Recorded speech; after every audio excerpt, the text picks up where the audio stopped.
Exhibitions, wow, we all love them. आपको भी पसंद है, मुझे बहुत पसंद है। और यहाँ गुड़गांव में तो फेस्टिवल्स में, एग्जीबिशंस में जाने का मज़ा ही कुछ और है।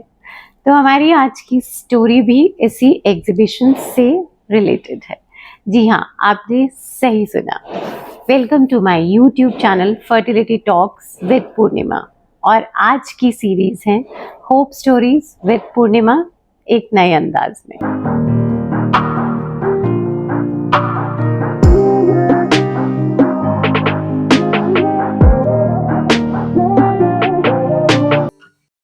So last year during these exhibitions time, me and my daughter was shopping. हम ऐसे ही एक एग्जीबिशन में अपना थोड़ा ज्वेलरी शॉपिंग के लिए गए थे। घर में शादी थी तो एक स्पेशल शॉपिंग तो बनती थी। हम कुछ ज्वेलरी चेक कर रहे थे एंड एज यूजुअल मेरी बेटी हमेशा बोलती है, मम्मा आपका फ़ोन कब बंद रहता है? तो वो शायद कभी नहीं। सो कुछ कॉल्स आई, मैंने कॉल अटेंड की। उसके बाद जो लेडी स्टॉल पे थी उसने मुझसे पूछा कि मैम, मैंने आपकी बातों में आईवीएफ सुना। So I said yes. So she was like कि मैम क्या बात कर रहे थे आप? मैंने उसको बताया कि I am a fertility guidance expert. तो मैं अक्सर लोगों को उनकी आईवीएफ जर्नी में गाइड करती हूँ और अगर किसी को ज़रूरत पड़ती है तो उनको एक अच्छे डॉक्टर से भी मिलवाती हूँ। सो शी सेड मैम, मेरी एक कज़न है and she was struggling for the past 6 years। उसने बहुत सारे डॉक्टर्स चेंज किए बट उसे ऐसा लगता है कि उसकी शायद ट्रीटमेंट में कुछ ना कुछ कमी रह रही है, या तो डॉक्टर डायग्नोज नहीं कर पा रहे या she has some other issues जो उसकी प्रेगनेंसी तक उसकी जर्नी को नहीं ले जा रहे। सो बात होते उसने मुझसे पूछा number and yes, I shared my number. उसने कहा मैं आपका नंबर उसको दूंगी and please guide her properly. हम वापस आए, 2-4 दिन तक कोई कॉल नहीं था एंड मेरे भी दिमाग से निकल गया। And after few days I received a call. उसने बोला, मैम मैं रीना बोल रही हूँ, आपने एग्जीबिशन में अपना नंबर शेयर किया था मेरी दीदी के साथ। बात शुरू हुई। I said Reena, let's have a proper call because I really need to know कि आपके इश्यूज क्या हैं। मैं ऐसे ही कभी किसी को कोई डॉक्टर नहीं सजेस्ट करती बिकॉज आई वॉन्ट कि मुझे पहले पता हो कि जो मेरे से कंसल्टेशन लेने आया है उसका प्रॉपर मेडिकल प्रॉब्लम या मेडिकल कंसर्न्स क्या है। So we had proper call. उसने सारी चीज़ें मुझे बताई, सब डिस्कस किया। उसका मेन इशू था लो AMH। So I suggested her the best IVF doctor in Delhi NCR according to her concerns and issues. Doctor ने उसको एम्ब्रियो पूलिंग के लिए कहा। यहाँ पे हो सकता है आप में से कुछ लोग मुझसे पूछेंगे कि एम्ब्रियो पूलिंग क्या है। So stay tuned, I will surely discuss this embryo pooling in my next video. अब ट्रीटमेंट की बात कहें तो लोग ये बोलते हैं कि ऐसा क्या स्पेशल है जो आप अपने डॉक्टर से या अपने नोन डॉक्टर से करवाएंगी।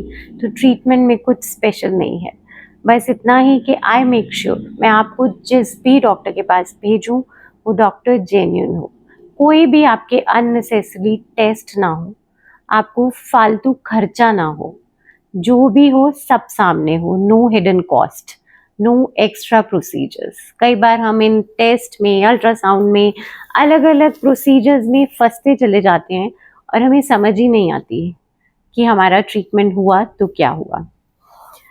सो मैंने जैसे बोला कि उसका लो AMH केस था। डॉक्टर ने एम्ब्रियो पूलिंग सजेस्ट किया। इन 2 रिट्रीवल्स के बाद she got 5 blastocyst and which was quite good.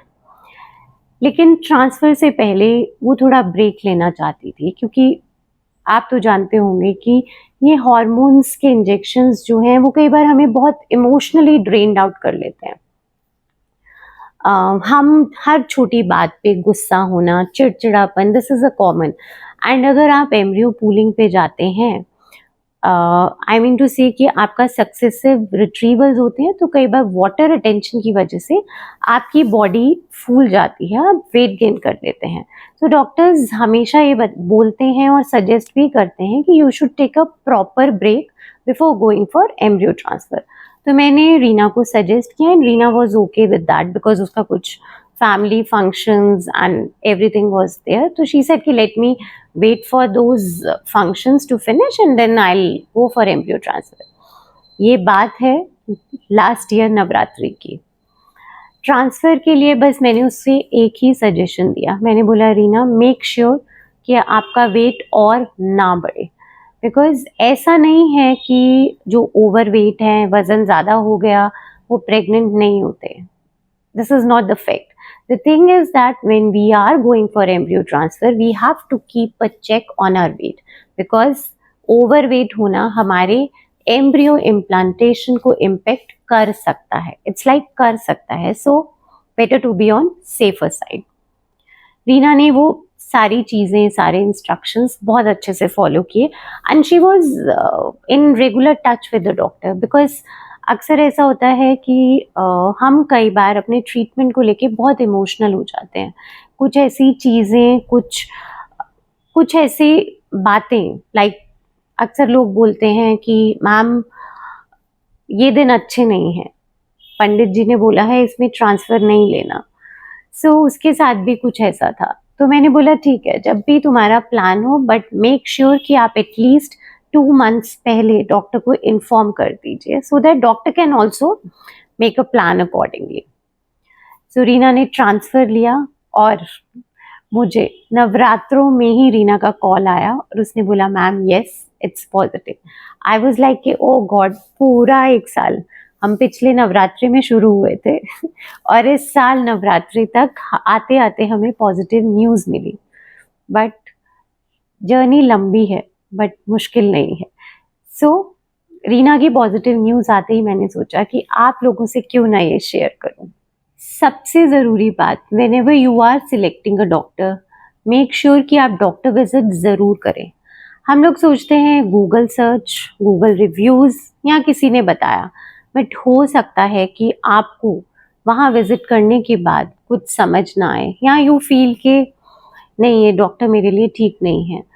Even अगर मैं भी किसी को डॉक्टर सजेस्ट करती हूँ तो आई मेक श्योर कि वो एक बार विज़िट ज़रूर करें, बिकॉज आपका आपके डॉक्टर पर ट्रस्ट होना is really important. This is a long journey. ऐसा नहीं है आज आपने ट्रीटमेंट शुरू किया कल ख़त्म हो गया. अब रीना को देखिए, पूरा 1 साल लगा पॉजिटिव न्यूज़ आने में. आपका कंफर्ट लेवल आपके डॉक्टर के साथ बहुत ज़रूरी है. अब I am praying for her next scan और आप लोग भी उसकी हेल्दी प्रेगनेंसी के लिए दुआ कीजिए. 1 साल की ये जर्नी लंबी थी बट खुशियों भरी थी. Thank you for watching hope stories with Purnima एक नए अंदाज में.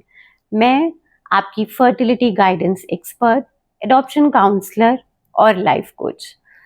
मुझसे ज़रूर जुड़िए अगर आपको कुछ भी चाहिए, consultation regarding your IVF treatment और you want to know more about your fertility doctor, please do let me know. Stay tuned, stay positive and believe in yourself.